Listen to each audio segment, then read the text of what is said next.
Assalamualaikum warahmatullahi wabarakatuh. Bismillah, walhamdulillah, wassalatu wassalamu ala rasulullah. Selamat pagi anak-anak sekalian, berjumpa kembali kita dalam pembelajaran sejarah kebudayaan Islam kelas 8. Pada kesempatan ini kita akan belajar tentang khalifah-khalifah dinasti Abbasiyah dan kemudian periodisasi pemerintahan dinasti Bani Abbasiyah. Dalam pertemuan kali ini silakan nanti ditonton videonya. Tapi sebelum kita mulai pembelajaran, silakan dulu di subscribe, like, share, dan komen akun channel YouTube Bapak ini, sehingga nanti pas Bapak masukkan pembelajaran, anak-anak sekalian sudah mengetahuinya dan menerima notifikasinya. Silakan perhatikan video berikut ini. Sejarah kebudayaan Islam kelas 8 Madrasah Tsanawiyah semester ganjil tahun pelajaran 2021-2022. Pada kesempatan ini kita akan membahas tentang khalifah-khalifah dinasti Bani Abbasiyah dan periodisasi kepemerintahan dinasti Abbasiyah.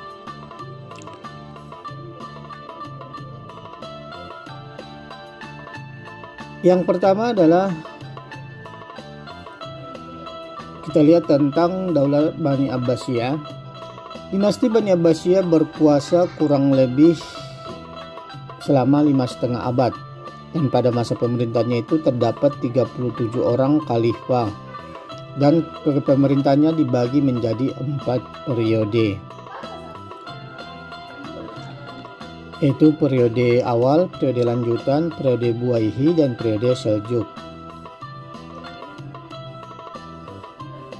Periode pertama yaitu khalifah-khalifah dinasti Abbasiyah yang memerintah pada periode pertama ada 9 orang khalifah, yaitu Abu Abbas As-Sofa, Abu Ja'far Al-Mansur, Muhammad Al-Mahdi, Muhammad Al-Hadi, Harun Al-Rasyid, Abdullah Al-Amin, Al-Makmun, Al-Muqtasim Billah, dan Abu Ja'far Al-Wasiq. Sementara itu khalifah-khalifah pada periode kedua ada 13 orang khalifah, yaitu Khalifah Al-Mutawakkil, Al-Muntasir Billah, Khalifah Al-Musta'in Billah, Al-Muqtas Billah, Al-Muhtadi Billah, Al-Mutaqnat Alala, Al-Muqtadid Billah, Al-Muqtafi Billah, Al-Muqtadir Billah, Al-Khair Billah, Al-Rodi Billah, Al-Muqtaqi Billah, Al-Mustaqfi Billah. Ini ada 13 orang khalifah pada masa periode kedua. Selanjutnya khalifah-khalifah dinasti Abbasiyah pada masa periode ketiga. Pada masa periode ketiga ini terdapat 3 orang khalifah, yaitu Al-Mu'ti dari 334 sampai 363 Hijriah, Al-To'i 363 sampai 381 Hijriah, dan Al-Qadir. Yang selanjutnya adalah khalifah-khalifah dinasti Abbasiyah pada periode keempat ada sebanyak 12 orang. Yang pertama Al-Qayyim 422 sampai 467 Hijriah, Al-Muqtadi, Al-Muntasir, Al-Mustarsyid, Al-Rasyid, Al-Muqtafi, Al-Mustanjid, Al-Mustadi, Al-Nasir, Al-Zahir, Al-Muntasir, dan Al-Muqtasim. Al-Muqtasim khalifah terakhir dari 640 sampai 656 Hijriah atau 1242 sampai 1258 Masehi. Dari ke-37 orang khalifah itu terdapat 3 orang khalifah yang menonjol, yaitu Abu Ja'far Al-Mansur, Harun Al-Rasyid, dan Abdullah Al-Makmun. Sementara itu dari ketiga khalifah yang menonjol ini, khalifah yang terkenal dari dinasti Abbasiyah adalah Khalifah Harun Al-Rasyid. Silakan ditonton videonya sebagai berikut. Dinasti Abbasiyah yang berkuasa selama kurang lebih 5,5 abad secara umum dibagi atas 4 periode kepemerintahan. Keempat periode tersebut adalah periode awal, periode lanjutan, periode Buwayhi, dan periode Seljuk. Selama 5,5 abad pemerintahan Islam dinasti Abbasiyah tercatat sejumlah nama khalifah yang berhasil menegakkan pemerintahan Islam dengan adil dan makmur. Mereka itu adalah Abu Al-Abbas Abdullah bin Muhammad As-Sofa. Ia adalah pendiri dinasti Abbasiyah dan menjadi khalifah pertama. Berikutnya dipimpin oleh penerusnya seperti Khalifah Abu Ja'far Al-Mansur, Al-Mahdi, Al-Musa, Al-Hadi, Harun Ar-Rasyid, Al-Amin, Al-Makmun, Al-Muqtasim, Al-Mutawakkil, Al-Muntasir, Al-Musta'in, Al-Muqtaj, kemudian dilanjutkan oleh Al-Muqtadi, Al-Muqtamid, Al-Muqtakir, Al-Muqtafi, Al-Muqtadir, Al-Khair, Ar-Rad, Al-Muttaqi, Al-Mustaqfi, Al-Muqfi. Selanjutnya dinasti Abbasiyah dipimpin oleh Al-Qaim,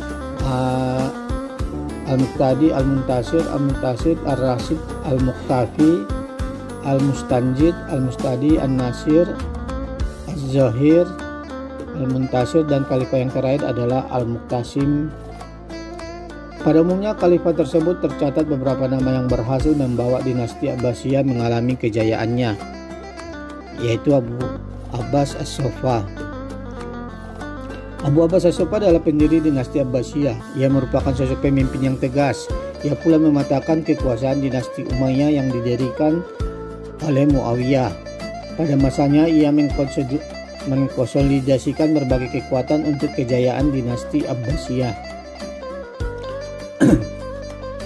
Kemudian Abu Ja'far Al-Mansur memimpin dinasti Abbasiyah selama kurang lebih 25 tahun. Ia adalah saudara Abu Abbas As-Soffa. Selama pemerintahannya, beliau mendirikan ibu kota baru dengan istananya bernama Madinat As-Salam, yang kemudian bernama Baghdad. Selama pemerintahan Abu Ja'far Al-Mansur, ia memunculkan pikiran dunia muslim pada bidang ilmu pengetahuan. Pada zamannya telah tumbuh karya sastra. Kekhalifahan Abbasiyah mencapai puncaknya atau the golden age of Islam pada masa Khalifah Harun Ar-Rasyid. Harun Ar-Rasyid adalah khalifah kelima yang memerintahkan dari tahun 786 sampai 809. Ia mendirikan Baitul Hikmah sebagai perpustakaan terbesar pada zamannya. Banyak sarjana barat belajar pada dinasti Abbasiyah. Selama pemerintahannya, keamanan kesejahteraan seluruh rakyat terjamin. Pembangunan kota Baghdad dan tempat ibadah, sarana pendidikan, hingga pendirian Baitul Hikmah yang berfungsi sebagai perpustakaan dan tempat penerjemahan karya-karya intelektual Persia dan Yunani. Yang selanjutnya Khalifah Al-Makmun Ar-Rasyid. Khalifah Al-Makmun Ar-Rasyid adalah khalifah yang memerintah setelah saudaranya, yaitu Khalifah Al-Amin dari tahun 1813. Al-Makmun merupakan khalifah yang ketujuh. Ia memerintah Bani Abbasiyah setelah Khalifah Al-Amin, pemerintahnya 833 sampai dengan 842. Ia berhasil menumbuhkan minat para pelajar muslim dan barat untuk mendalami ilmu pengetahuan di kota Baghdad. Pada masa ini lahir seorang ahli matematika muslim terkenal, yaitu Al-Kindi. Sepeninggalan Al-Muqtasim, secara pelan-pelan kejayaan Bani Abbasiyah mulai menurun. Hal ini disebabkan pergolakan politik.